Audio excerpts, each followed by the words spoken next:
Hello everyone, happy Diwali and শুভ কালী পুজোর অনেক শুভেচ্ছা সবাইকে। তো কালী পুজোর দিন আমার আউটফিট ছিল এটা, আর দিদির ছিল একটা কুর্তি। এই শাড়িটার লিঙ্ক আমাকে ইনস্টাতে অনেকেই চেয়েছে, কিন্তু এটা আমি অফলাইনে কিনেছিলাম, মানে আমার জামাইবাবু বিয়েতে দিয়েছিল এই শাড়িটা, তাই আমি আনফর্চুনেটলি শাড়িটার লিঙ্ক দিতে পারছি না। আর যাওয়ার আগে বাবা আমার দিকে মন্ত্রপুত জল ছুটছিল, কারণ যাতে আমার মেকআপ ধুয়ে যায়। আর এই রঙ্গোলিটা আমি করেছিলাম। যাই হোক, বাড়িতে প্রদীপ জ্বালিয়ে চলে গিয়েছিলাম শ্রেয়ার বাড়ি। ও হচ্ছে আমার কলেজ ফ্রেন্ড, আর প্রতি বছরই ইনভাইট করে ওদের কালী পুজোয়, বাড়ির কালী পুজোয়। আর আমিও প্রতি বছর যাই, আগের বার যাওয়া হয়নি, তাই এবারে গিয়েছিলাম শাড়ি পরে। ওদেরও পরার কথা ছিল শাড়ি, কিন্তু আমার সাথে স্ক্যাম করে দিয়েছিল, ওরা সবাই কুর্তি পরেছিল। আর ওদের বাড়ির এই ব্যালকনির এরিয়াটা আমার খুব সুন্দর লাগে, মানে জাস্ট বাও লাগে। কিন্তু যাই হোক, তারপরে চলে গিয়েছিলাম ওদের ছাদে, যেখানে কালী পুজো হচ্ছিল। আর এই যে ইনি হচ্ছেন কাকিমা, মানে শ্রেয়ার মা। আর এই যে এখানে হচ্ছে কাকু, মানে শ্রেয়ার বাবা। দুজনেই কিন্তু খুব ভালো মানুষ। হ্যালো গাইস, বাজি ফাটছে, তাই আমরা একটু জোরে জোরে কথা বলছি। আমি হচ্ছি রানী, আর এ হচ্ছে আমার দাসী, সুন্দরী দাসী।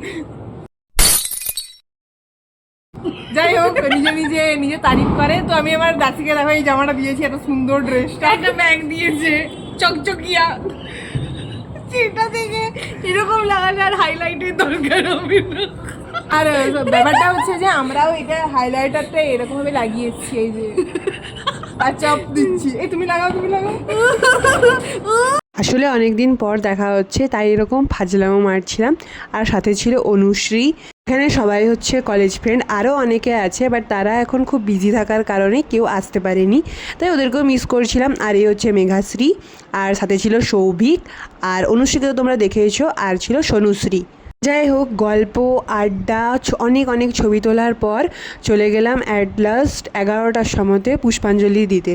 আর এখানে চলছিল 108টা প্রদীপ, যেটা দেখতে কিন্তু খুব সুন্দর লাগছিল। আর পুষ্পাঞ্জলি দেওয়ার পরই আমরা চলে গেলাম খেতে, কারণ অলরেডি দেরি হয়ে গিয়েছিল আর বাড়ি যেতে হতো আমাকে, তাই তাড়াতাড়ি খেতে বসে পড়লাম। দিদিও ছিল, তবে দিদি ভীষণ দিকে বসেছিল। আর খেতে বসেও আমরা যথারীতি ইয়ার্কি ফাজলামো করছিলাম। আর ডিনারে ছিল লুচি, ফুলকপির তরকারি, আর সাথে ছিল ছোলার ডাল। লাস্টে মিষ্টি ছিল, যেহেতু আমি মিষ্টি খাই না তাই স্কিপ করে দিয়েছিলাম। তারপরে খেয়ে সবার সাথে দেখা করে ফিরে গেলাম বাড়ি। আর ফেরার পথে এত সুন্দর লাইটিং, আমার মন ভরে যাচ্ছিলো। যাই হোক, আজ এতটুকুই, পরে দেখা হবে নেক্সট কোনো ভিডিওতে। Bye bye.